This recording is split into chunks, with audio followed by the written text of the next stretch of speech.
Alors on le sait, il existe depuis toujours des liens culturels et des liens économiques puissants entre les différentes rives de cette mer Méditerranée, qu'on appelle la mer qui divise et la mer qui réunit. Malheureusement, ces dernières années, on peut dire la mer qui tue, liée au phénomène migratoire. En novembre 1995, l'Union européenne a établi les bases pour une collaboration multilatérale avec les pays du bassin méditerranéen en adoptant la déclaration de Barcelone. L'esprit sur lequel la déclaration était basée est celui de la solidarité dans l'intérêt de la paix, de la stabilité et du développement de cette région.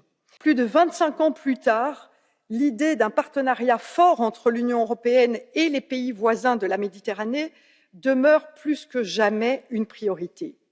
10 ans après les printemps arabes, les défis sont énormes en termes de développement démocratique, d'économie et humain, de gouvernance, de sécurité, de respect des droits humains, auxquels s'ajoutent bien entendu les défis du changement climatique, de la migration et aujourd'hui la question énergétique.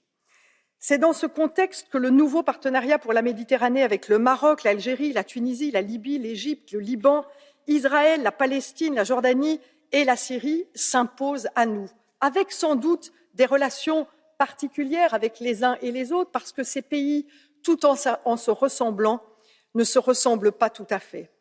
Dans ce rapport, nous transmettons un message fort sur des thématiques fondamentales, et j'en prendrai 5. Premièrement, le renforcement du dialogue et de la coopération pour promouvoir la paix, les droits humains, la prévention des conflits et de la sécurité. Deuxièmement, le renforcement de stratégies pour combattre la pauvreté qui passe par la reconnaissance des défis socio-économiques, le changement climatique, l'accès aux ressources pour tous.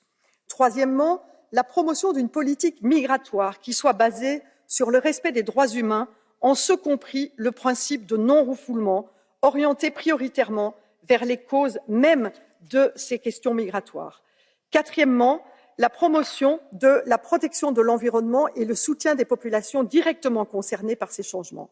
Et enfin, de confirmer la volonté de l'Union et la disponibilité de l'Union de soutenir le processus de paix au Moyen-Orient basé sur la solution à 2 États dans le respect des résolutions des Nations unies. Merci.